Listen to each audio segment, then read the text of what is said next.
Hello everyone, this is Saeeda and welcome to my channel. अगर आप मेरे चैनल पे न्यू है तो प्लीज़ वीडियो को स्टार्ट करने से पहले मेरे चैनल को सब्सक्राइब कर दें और बेल आइकन पे क्लिक कर दें।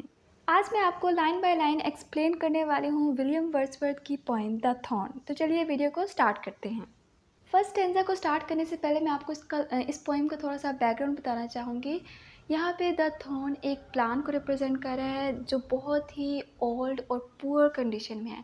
इसी थॉर्न के करीब एक छोटी सी कब्र बनी हुई है। इस पूरी पोएम में विलियम वर्ड्सवर्थ ने इस थॉर्न की और इस ग्रेव की बहुत ही ब्यूटीफुल डिस्क्रिप्शंस दी हैं और साथ साथ वो एक औरत की कहानी सुनाता है जिसका नाम है मार्था रे।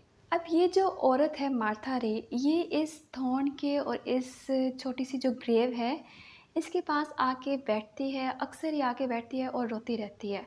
अब हमने ये देखना है कि इस थॉर्न के साथ इसका क्या कनेक्शन है, इस ग्रेव के साथ इसका क्या कनेक्शन है और वो क्यों रोती रहती है।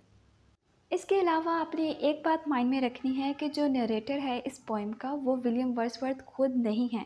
जो नरेटर है वो एक कैप्टन है छोटी सी बोट का और वो इस कंट्री का नेटिव नहीं है।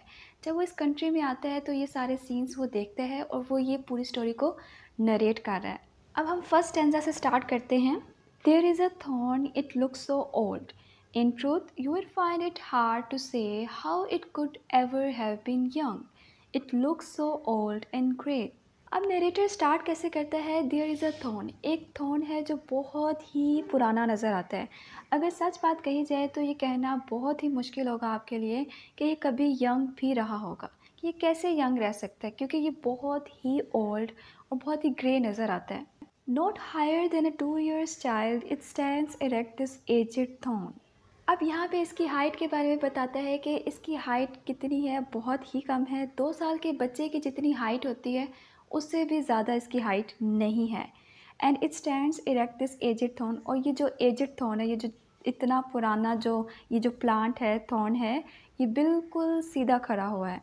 No leaves it has no prickly points, it is a mass of knotted joints. मज़ीद वो ये बताता है कि ना तो इसके कोई लीव्स हैं ना कोई शार्प पॉइंट्स हैं।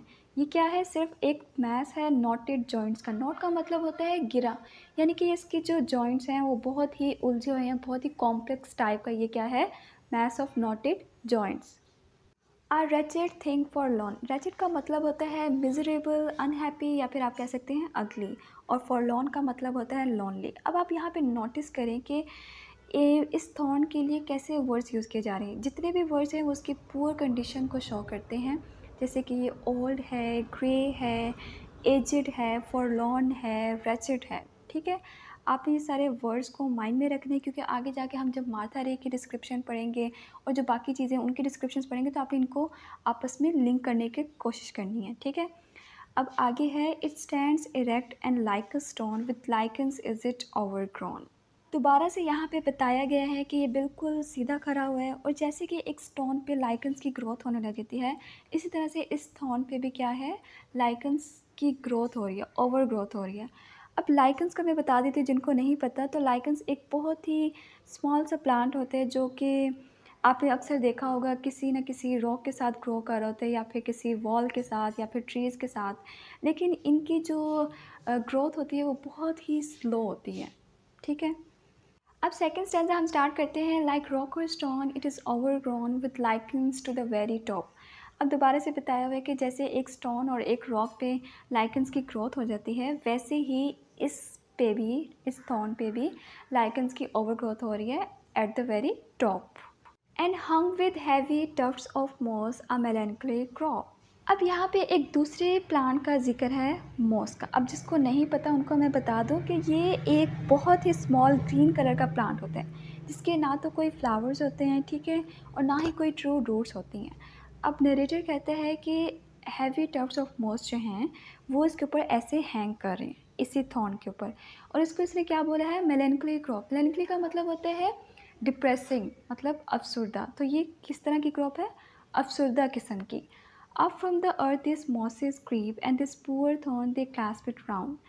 So close you would say that they are bent with plain and manifest intent to drag it to the ground. अब नरेटर कहता है कि ये जो मॉसेस हैं ये ज़मीन पे क्रॉलिंग करते हुए आती हैं और ये इस जो पुअर थॉर्न है इसके इर्द गिर्द इसको मजबूती से पकड़ लेती हैं, इतने करीब इसके आ जाती हैं और ऐसा लगता है कि जैसे ये ज़मीन की तरफ झुकी हुई हैं।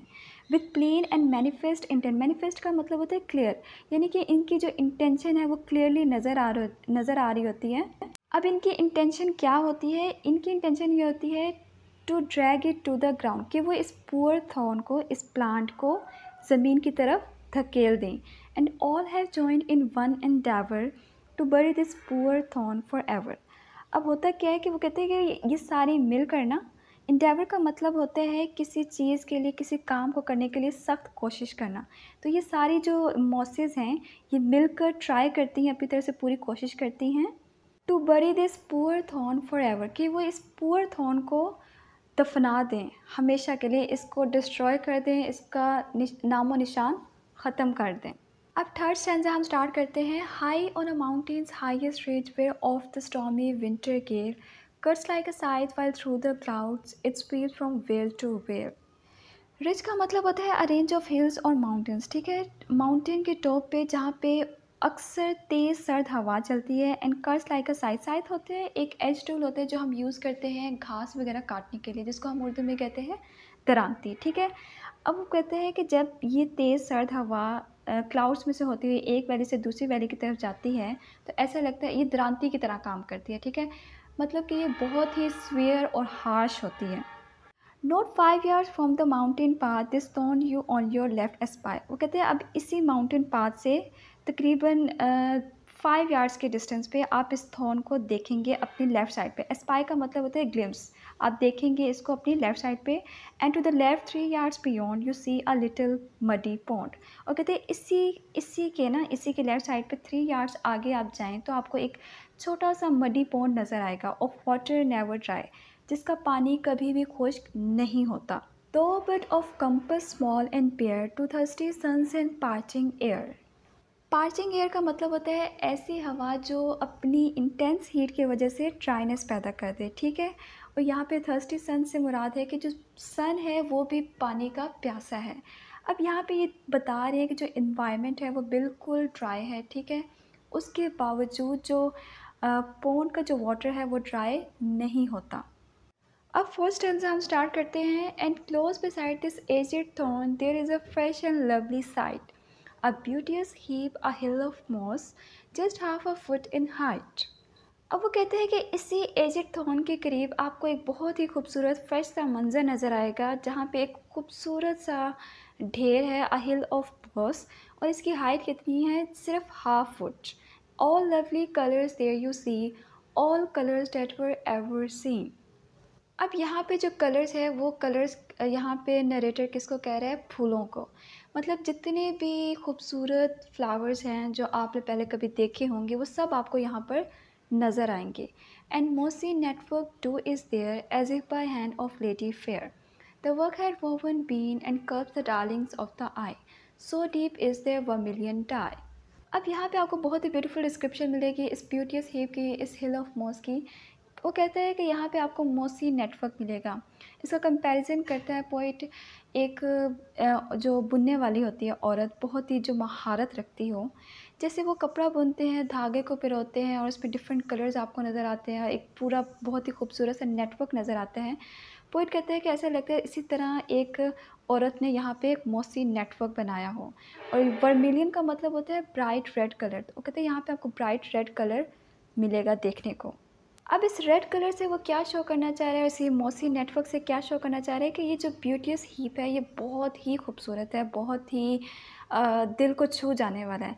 अब देखिए आप एक तरफ वो जो थॉर्न की डिस्क्रिप्शन बताते हैं तो वो कितनी पुअर कंडीशन में है, और यहाँ पे ये इस ब्यूटीस हीप की कंडीशन बता रहा है तो ये बताता है कि ये बहुत खूबसूरत, बहुत कलरफुल और बहुत ही दिल को छू जाने वाला है।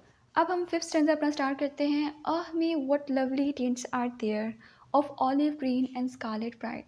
अब नरेटर कहते हैं कि आपको बहुत ही खूबसूरत वहाँ पे कलर्स नज़र आएंगे, olive green and scarlet bright. Scarlet का मतलब होता है ब्राइट रेड कलर, ठीक है। In spikes, in branches and in stars, green, red and pearly white. Spikes में आपको ग्रीन कलर देखने को मिलेगा, ब्रांचेस में रेड कलर और स्टार्स में पर्ली वाइट कलर।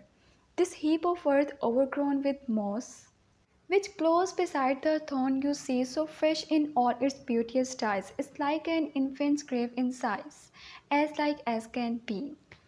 अब वो कहते हैं कि ये जो मिट्टी का जो ढेर है, जो जिस पे मॉस की ओवर ग्रोथ हो रही है, ये बिल्कुल थॉर्न के साथ है और बहुत ही फ्रेश है। इसके बहुत ही ब्यूटीफुल कलर्स हैं। ये किस तरह लगता है, ये एक छोटे से बच्चे की ग्रेव के साइज जितना है, as like as can be, but never anywhere an infant's grave was half so fair। लेकिन कभी भी आपने किसी भी बच्चे की कब्र इतनी खूबसूरत, इतनी प्यारी नहीं देखी होगी जितनी कि ये है।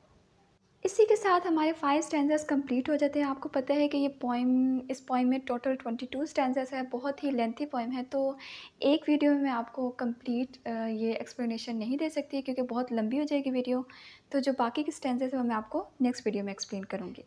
और अगर आपको ये वीडियो अच्छी लगी हो तो प्लीज़ वीडियो को लाइक कर दीजिएगा और मेरे चैनल को अभी तक सब्सक्राइब नहीं किया तो प्लीज़ चैनल को सब्सक्राइब कर दें। मिलते हैं नेक्स्ट वीडियो में, तब तक के लिए अल्लाह हाफ़िज़।